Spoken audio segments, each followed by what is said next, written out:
नमस्कार दोस्तों। आज की इस वीडियो में हम जानेंगे कि जब भी आपके साथ कोई साइबर क्राइम हो जाता है, तो आप उसकी शिकायत करते हैं और वो पैसा आपको किस तरीके से वापस रिफंड मिलता है। जैसा कि आप मेरी स्क्रीन पर देख रहे हैं कि ये एक कोर्ट के आदेश का सैंपल है कि कोर्ट का आदेश किस तरीके का होता है, जब भी आपको पैसा वापस देने की बात होती है। आइए सबसे पहले मैं इस केस की आपको कंटेंट दिखा देता हूँ कि ये किस तरीके का केस रहा था। तो दोस्तों ये ठगी का मामला 13 लाख रुपए का है। तो इसमें एक शिकायतकर्ता द्वारा शिकायत की गई, तो जिसे मैं आपको स्क्रीन पर दिखाना चाहता हूँ कि इसमें प्रार्थी से लगभग 13 लाख रुपए कनाडा देश जाने के लिए किसी महिला ने ट्रांज़ैक्शन करवा लिया था, जिसका इन्होंने मोबाइल नंबर और अतिरिक्त चीज़ें भी उपलब्ध कराई हैं। तो वो जो 13 लाख की ट्रांज़ैक्शन थी, वो इन्होंने साइबर सेल या साइबर टीम को प्रस्तुत की थी, जिसमें इन्होंने एक एफआईआर भी रजिस्टर कराई। ये अगर छोटी अमाउंट है, तो उसके लिए आपकी साइबर की कंप्लेंट जो होती है 1930 पर जो हम कंप्लेंट कर सकते हैं, वो भी इसमें हम उसके ज़रिए भी हम कोर्ट ऑर्डर बनवा सकते हैं। कुछ दोस्त कहते हैं कमेंट में सर वो बिना एफआईआर के कोर्ट ऑर्डर नहीं बन पा रहा, तो उसके लिए मैं आपको हाई कोर्ट का सर्कुलर दिखा देना चाहता हूँ। तो देखिए ये जो सर्कुलर है ये है आरओसी नंबर 42561, ठीक है? तो देखिए इसमें लास्ट में आके साफ-साफ लिखा रहता है कि जो भी ये इस तरीके के मामले होंगे, वो मजिस्ट्रेट जो है without initiating on the registration of FIR, magistrate shall dispose of the application. The action report filed by the cyber police may be treated as a report under section 457 CrPC. तो दोस्तों ये 457 CrPC के अंतर्गत deal की जाएगी। जो 1930 की application है, वो इसमें कहीं लिखा हुआ है, ये देखिए आप ऊपर। तो दोस्तों इसमें ये ऊपर लिखा हुआ है कि जो भी साइबर क्राइम की जो कंप्लेंट है, वो भी 457 सीआरपीसी के अंतर्गत उनके ज़रिए कोर्ट ऑर्डर बनवाया जा सकता है। तो दोस्तों इस 13 लाख के केस में वादी के जो भी पैसे फ्रीज हुए, उसके संबंध में वादी द्वारा कोर्ट में एक एप्लीकेशन दी गई। तो कोर्ट ने पुलिस से रिपोर्ट मांगी गई कि क्या यह बात सत्य है कि इनके इतने रुपए कटे थे।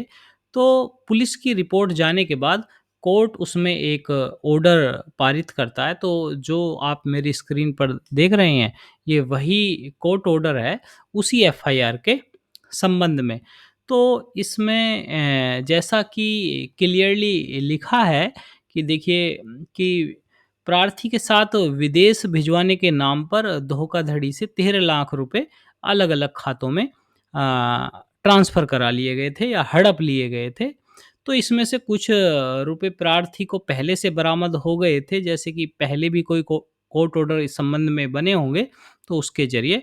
लेकिन अब इस केस में 1,34,000 रुपए थाना साइबर क्राइम ने होल्ड करा दिए गए हैं, जो कि इस खाते में अवेलेबल हैं। इस तरीके से इन्होंने अपनी बात को लिखा है और इसमें आगे इन्होंने लिखा है कि ये जो मुकदमा संख्या है वो इतनी है और इस धारा के अंतर्गत वो पंजीकृत कराया गया है और फिर से वही बात लिखी है कि 13 लाख रुपए ये इन लोगों ने डलवा लिए थे। तो इसमें आगे चलते हैं, तो इसमें बताया गया है कि जिसके संबंध में अग अग्रिम खाता संख्या जो भी एक्सिस बैंक का खाता रहा होगा, उसमें ये पैसे गए थे, जिसमें 1,34,441 रुपए वर्तमान में फ्रीज है। वर्तमान में फ्रीज होने के बाद इसमें लिखा गया है कि इन्हें वादी के खाता संख्या जो भी है, वादी के जो मुकदमे का में जो उसने खाता नंबर दिया होगा, उस खाते संख्या में उन्हें अंतरित करें, वो न्यायोचित होगा। तो इसमें बैंक के नोडल ऑफिसर को सूचित किया गया है कि आप 15 दिन के अंदर-अंदर उसे अंतरित करेंगे। इसके बाद देखिए ये जो नीचे वाला पैराग्राफ है इसमें लिखा गया है कि 1,34,441 रुपए का प्रतिभू ती प्रतिभूति होता है वो पूरा शब्द, एवं इसी धनराशि का बंधपत्र व इस राशि का अंडरटेकिंग इस आशय से दाखिल करें कि अन्य किसी जो दावार्थी द्वारा दावा करने पर वह उक्त धनराशि न्यायालय में जमा कराई जा सके। तो देखिए इसमें एक बंध पत्र भी वादी से लिया जाता है कि अगर यह धनराशि आपकी नहीं है तो ये आपको वापस करनी पड़ेगी। उसके एवज़ में आपके जैसे कुछ भी है इतनी धनराशि का कि आपकी बाइक है या कुछ भी है, तो उतनी धनराशि का बंध पत्र भी आपको प्रेषित करना होता है। तो ये जो कोर्ट ऑर्डर है इसमें ये देखिए वो कोर्ट से ही कि ये जो कोर्ट ऑर्डर है ये थाने को भेजा जाता है। संबंधित जो आईओ हैं ये उन्हें इसकी एक प्रति दे दी जाती है। तो इस प्रति को जब यह आदेश जो है यह पुलिस को प्राप्त हो जाता है, तो पुलिस या आईओ जो भी हैं आपके केस के, वो संबंधित बैंक के नोडल ऑफिसर को उनकी हेड ब्रांच को मेल करते हैं, पूरा प्रॉपर वो ड्राफ्टिंग करके और बताते हैं कि ये ट्रांज़ैक्शन इस तरीके से इस खाते में गई थी, जिसके संबंध में ये मुकदमा पंजीकृत है या ये 1930 की जो साइबर कंप्लेंट है, वो पंजीकृत है। और ये कोर्ट का आदेश है और आप इसे 15 दिन में पालन करके वादी के खाते में आप इस धनराशि को हस्तांतरित करें। पर दोस्तों इसमें 15 दिन लिखा है, जो पुराना हमारा तजर्बा रहा है इसमें 30 दिन से लेके 90 दिन तक का समय लग जा रहा है। तो आप इसमें थोड़ा पेशेंस रखें, लेकिन ये पैसे आ ही जाते हैं मोस्ट ऑफ केसेस में, थोड़ा समय लगता है लेकिन ये पैसे आपको ज़रूर वापस मिल जाते हैं। तो बैंक जो है, बैंक के पास जब ये कोर्ट ऑर्डर मिलता है तो वो इस प्रोसेस को किस तरीके से आगे बढ़ाता है वो भी मैं अब आपको एक नेक्स्ट स्क्रीन दिखाऊँगा। तो आप उसमें देखेंगे कि बैंक क्या रूल अपनाता है कोर्ट ऑर्डर के संबंध में। ये मैं आपको यस बैंक का एक दिखा रहा हूँ। तो उसमें जो यस बैंक है उसने बताया है कि कोर्ट ऑर्डर को हम FIFO FIFO first in first out basis पर हम उसे प्रोसीड करते हैं विद इन 9 वर्किंग डेज। तो जैसे ही कोई आपका कोर्ट ऑर्डर जाएगा तो उसके बाद जो कोर्ट ऑर्डर गए हैं सबसे पहले जो पहले आएगा उसे ही वो पैसा दे दिया जाएगा। अगर उसमें फिर भी पैसा बचा है तो सेकंड को ट्रांसफ़र किया जाएगा और इसी तरीके से ये प्रोसीजर अपनाया जा सकता है। इसी अपनाया जाता है और बैंकों के ज़रिए भी यही।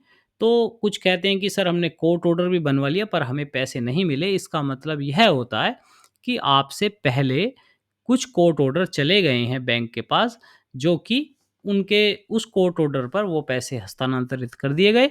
अब उसमें कोई बैलेंस नहीं बचा, अब वो आपको पैसे वापस नहीं दे सकते अगर जब तक उसमें कोई बैलेंस अवेलेबल नहीं हो। एक बार रिवाइज़ कर लेते हैं कि जैसे ही कोई आपके साथ साइबर क्राइम फ्रॉड होता है, आप कंप्लेंट करते हैं, एफआईआर कराते हैं और उसके बाद जो भी अमाउंट होल्ड होता है उसके लिए आप कोर्ट में एक एप्लीकेशन देते हैं। कोर्ट उस एप्लीकेशन के आधार पर पुलिस से एक रिपोर्ट माँगता है, पुलिस उसमें अपनी रिपोर्ट देती है। उस रिपोर्ट के आधार पर कोर्ट एक आदेश बनाता है और थाने को उस आदेश को भेजता है। तो आपके जो आईओ होते हैं उसे एक बैंक के नोडल ऑफिसर को भेजते हैं और नोडल ऑफिसर उन्हें फीफो बेसिस पर उस कोर्ट ऑर्डर का निस्तारण कराते हैं, जिसमें कि 30 दिन से लेके 90 दिन का समय लग जाता है। तो ये पूरी एक प्रोसेस है जो कोर्ट ऑर्डर में अपनाई जाती है। तो आई होप ये वीडियो आपकी हेल्प करेगी। अगर आपके फिर भी कोई क्वेश्चन है तो आप वीडियो के कमेंट सेक्शन में आप अपने प्रश्न लिख सकते हैं। मैं कोशिश करूँगा कि उनका मैं उत्तर ज़रूर दूँ। जय हिंद, जय भारत।